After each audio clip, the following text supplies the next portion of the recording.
La Navidad es una fiesta pagana, tiene orígenes paganos. Por estas fechas, muchos practicantes del neopaganismo o de la Wicca autodidacta en sí o de prácticas influenciadas por la misma suelen compartir la idea de que cuando sus familiares católicos celebran Navidad están celebrando alguna fiesta pagana solapada en tal o cual simbología. Pero ¿qué tan cierto es eso? La idea que hoy se tiene sobre la Navidad como una fiesta de origen pagano se repite casi de papurreta y sin profundizar. De hecho, se repite desde el lado más romántico o cómodo en muchos neopaganos, ignorando, quizás, que las ideas de que la Navidad sea una fiesta pagana surgen en el siglo XVI de la mano de los protestantes, quienes criticaron a los católicos diciendo que celebraban fiestas paganas. Y esto, a su vez, alimentó la idea de teósofos, ocultistas y autores del siglo XIX y XX que se inventaron datos a los que hicieron pasar como ancestrales o paganos y que calaron en los movimientos neopaganos de hoy, especialmente los derivados de la Wicca autodidacta, y que hasta la fecha siguen repitiendo el mismo cuento. Pero para hablar de los orígenes de la Navidad, primero hay que quitarnos el velo de las creencias y vamos a rastrear la atención hacia lo que nuestros ancestros celebraban, y era precisamente los ciclos agroclimáticos. Mucha gente cree que el solsticio de invierno es aquella fecha en la que, según como lo ha pintado la Wicca, ocurre en ese momento determinado de la misma manera para todos por igual, y no es así. Recordemos que el solsticio de invierno como fecha, sí, hoy en día la podemos calcular, pero antes no era así de calculable, y al mismo tiempo no todas las culturas tenían la misma forma de celebrar o prestar atención a ese evento astronómico. De hecho, las que estaban más cercanas a los polos quizás tenían mucho más atención a estas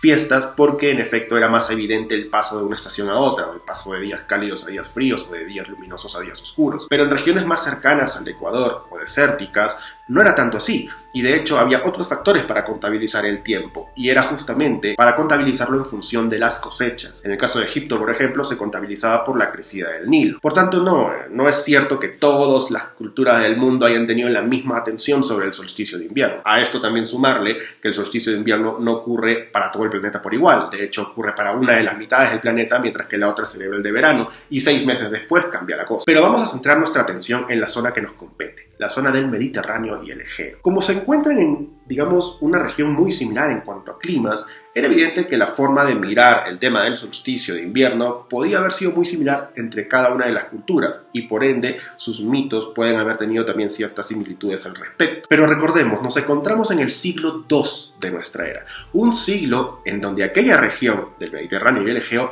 estaba en una efervescencia religiosa, en una época de tanta inestabilidad. Se creaban religiones, pero cual caramelo, y habían tantas religiones, grupos, sectas, que entre las que podemos encontrar al cristianismo. Todas estas conviviendo entre sí, en una suerte de hervidero de religiones. De hecho, un testimonio de Plinio el Joven nos relata que los cristianos una vez a la semana cantaban a su idea de Cristo durante el amanecer. Y evidentemente los paganos relacionaban esto con otros dioses solares, como pudo ser Mitra, por ejemplo. Ahora, aquí es importante hacer un apunte contra los conspiranoicos. Y es que esta idea del proyecto Zeitgeist, que Buda, Dioniso, Horus nacieron todos el 25 de diciembre y bla bla bla, no tiene ni pies ni cabeza. Y podríamos hacer un video desmontando todo esto, pero no viene al caso. Solamente como apunte, no, ese meme, esa teoría, es un entuerto sin sentido. Volvamos. El hecho de que los paganos relacionaran la idea de los cristianos de su Cristo con un dios propio solar era normal. No podemos olvidar que el hombre antiguo, cuando veía a otra cultura, podía encontrar similitudes con la suya. Oye, estas prácticas tuyas se parecen a las mías, este Dios tuyo se parece a este mío. Y esto pasó con el cristianismo. Ellos veían a la idea de Cristo como una suerte de Dios solar y que los paganos relacionaban con el Mitra de ese momento. Ojo, el Mitra de la antigüedad tardía, ¿no? Que bebe del mitraísmo persa, que bebe de la concepción grecorromana, que bebe también de concepciones de Oriente. Y pues bueno, estamos hablando de la antigüedad tardía, donde todo se mezcló con todo, salían nuevas religiones, cultos, sectas, etc. Y seguro me dirán, Sebas, pero ellos se copiaron de las Saturnalias. Y no, recordemos qué son las Saturnalias. Las Saturnalias estaban dirigidas al dios Saturno, era una fiesta de cosecha. Y este dios, Saturno, recordemos, es el predecesor de Júpiter.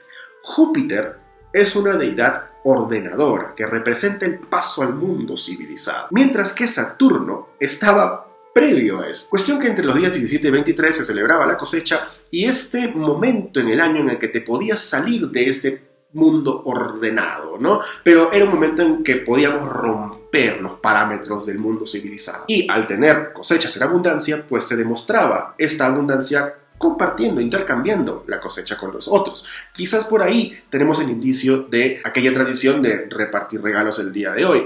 No sabemos si es que esto de intercambiar cosechas venía antes de Roma, pero de donde sí tenemos registros es de Roma. Pero como vemos, las Saturnalias no estaba vinculado al nacimiento de alguien. No se celebraba el 25 de diciembre. De hecho, se celebraba, como decimos, del 17 al 23, e incluso fueron acortadas hasta el 19, pero había gente que, party, no seguía celebrando hasta el 23. Mientras que por ese entonces, los cristianos, si celebraban algo, tampoco lo hacían el 25 de diciembre. De hecho, no tenían en agenda cuándo había nacido Jesús. Prácticamente consideraban que la fecha de la concepción había sido un 25 de marzo. Y ahora, recordemos que el cristianismo en ese momento no era algo unificado. O sea, habían grupitos por aquí y por allá y cada uno estaba en su onda. Por otro lado, la festividad del Sol Invictus sí que fue establecida para un 25 de diciembre del calendario juliano. Pero esto ocurre en el siglo III de nuestra era. O sea, con el cristianismo ya existiendo. Y esto ocurre porque precisamente un 25 de diciembre se erige este templo a Sol Invictus. Pero también para ese siglo, el siglo III de nuestra era, el obispo Hipólito de Roma establece que el nacimiento de Cristo había ocurrido también un 25 de diciembre. ¿Por qué? Por un simple cálculo. De hecho, habíamos visto que para el siglo II los cristianos imaginaban la idea de que la concepción había sido un 25 de marzo.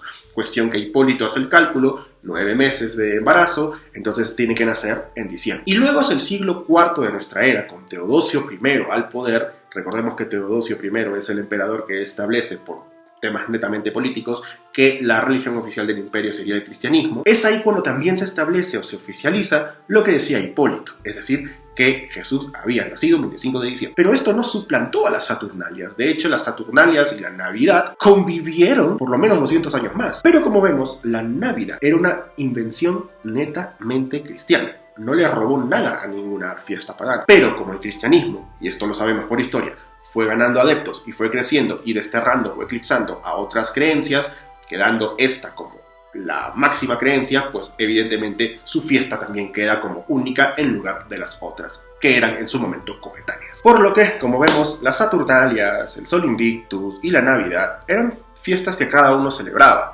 y de hecho convivieron. Por tanto, la Navidad no le robó nada a nadie.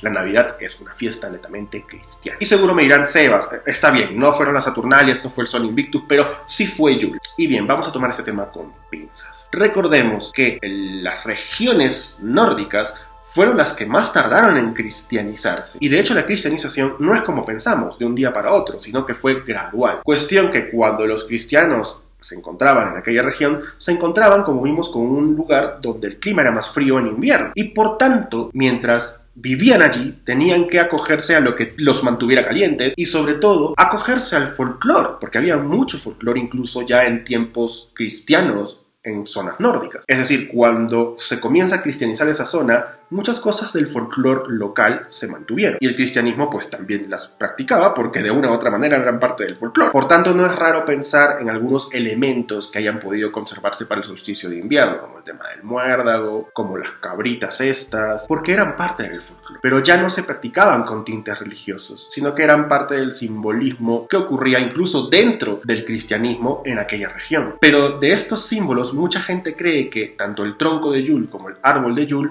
fueron tomados por el cristianismo. ¿Pero esto fue verdad? Empecemos por el tronco de Yule. La primera referencia que tenemos del tronco de Yule data del siglo XII. No tenemos un registro antes de este. Es decir, ya estamos hablando de tiempos en los que ya no había prácticamente paganismo. Y recordemos que esta práctica era básicamente tomar un tronco lo suficientemente grande como para que lo lleves a casa, lo enciendas y pueda mantener por bastante tiempo el calor. Ahora bien, en una zona tan fría como esa, no es raro pensar que esto ya se viniera practicando, pero solo lo podemos inferir. No hay nada probado que nos diga que esto se practicaba antes del siglo XII, porque hasta el momento la única referencia que tenemos del tronco de Yule data del siglo XII y es dentro de un contexto cristiano. Y ahora pasemos al famoso árbol de Navidad o árbol de Yule.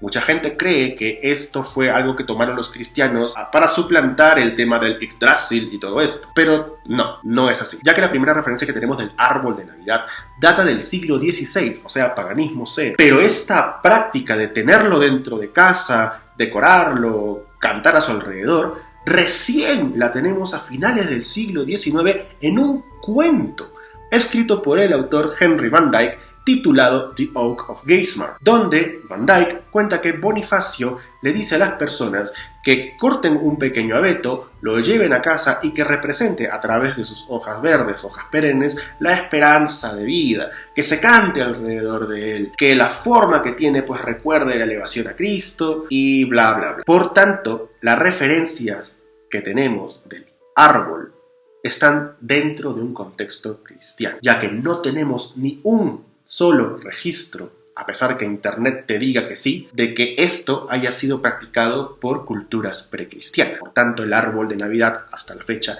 no tiene un origen pagano, tiene un origen netamente cristiano. Entonces me preguntarán, Sebas, ¿qué hay de pagano entonces en la Navidad? En sí, me atrevería a decir que la Navidad conserva, sí, en el inconsciente colectivo, la interpretación simbólica de lo que muchas culturas, incluido el cristianismo primitivo, interpretaron para el solsticio de invierno, tales como el nacimiento del sol, la esperanza de que vuelvan los días de luz, la esperanza de que vuelvan los días de calor, el intercambio de las cosechas, etc. Y si lo pensamos bien, hoy no es que nos preocupe sobrevivir al invierno como sí le preocupaba al hombre antiguo. Por tanto, refugiarse, sobrevivirlo, tener abundancia era una bendición en ese momento. Y nosotros podríamos incluso extrapolar esa sensación a el haber llegado al final del año con salud, con la familia unida, o recordar a los que no lo lograron, compartir, etc. O sea, para mí es una fiesta que más que conservar temas religiosos, conserva algo del subconsciente que tenemos como especie. Pero sí, la Navidad en sí, como algunos piensan, no es pagana, ni tuvo orígenes paganos, sino que fue el resultado del propio proceso de ascenso de una religión que había creado su propia fiesta y que ya venía desarrollando su concepción similar a como lo hacían otras culturas con las que el cristianismo convivió, pero que, como vimos, con el crecimiento del cristianismo, otras festividades y otras tradiciones fueron básicamente eclipsadas y desterradas, teniendo así la Navidad como una fiesta que hasta la fecha sigue siendo muy importante, aunque actualmente carezca ya del sentido original. Y quizás aquí surja la pregunta, ¿un pagano, Sebas, puede celebrar la Navidad? Y bien, seamos sinceros, la Navidad ya es una fiesta secular, es globalmente celebrada y de hecho ha pasado de ser una festividad netamente religiosa a ser una festividad albergada por la cultura actual, donde se celebra las vacaciones, se celebra el estar juntos, se celebra el compartir regalos, se celebra con una buena cena, unos buenos tragos, y que prácticamente ha perdido todo carácter religioso. Y de hecho los paganos no podemos ser ciegos ni sordos. Tu papá, tu mamá, tu familia, tus amigos celebran la Navidad y quizás con el carácter religioso, pero si te das cuenta ni siquiera ellos le prestan tanta atención a ese carácter religioso como lo que sí compete a la Navidad en su contexto mucho más actual, como dijimos, los regalos, compartir, la familia, la cena, etc. Y nosotros como paganos, por más que sepamos que la Navidad es cristiana, no podemos negar la invitación de nuestros familiares a compartir. De hecho, los paganos tenemos mucho lo que es la senia, que es el respeto a la casa y al anfitrión. No vamos ahí quemando iglesias ni cosas por el estilo, sino que si nos hacen formar parte de algo, vamos, respetamos lo que ellos hacen, aunque nosotros no lo hagamos ni lo compartamos. Podemos comer, beber, compartir, reír, pero ya formar parte de los ritos cristianos pues obviamente no tiene ningún sentido. Entonces, si me permites un consejo, como pagano puedes agregar tu cuota también yendo al súper y comprando los frutos de estación y hacer con ellos algún pastel o algo para compartir en la cena. Y al mismo tiempo recordar, saber y entender que lo que ellos están celebrando, por más que sea una fiesta cristiana, puede tener sus raíces en la interpretación de algo que sí nos compete a los paganos, que es la atención con los ciclos naturales, los ciclos agroclimáticos, que a pesar de que hoy no sea algo tan tangible como en otro momento, no podemos perder de vista nuestra conexión con los ciclos naturales, porque eso es la base de todo el pensamiento que rodea a lo que hoy consideramos el paganismo.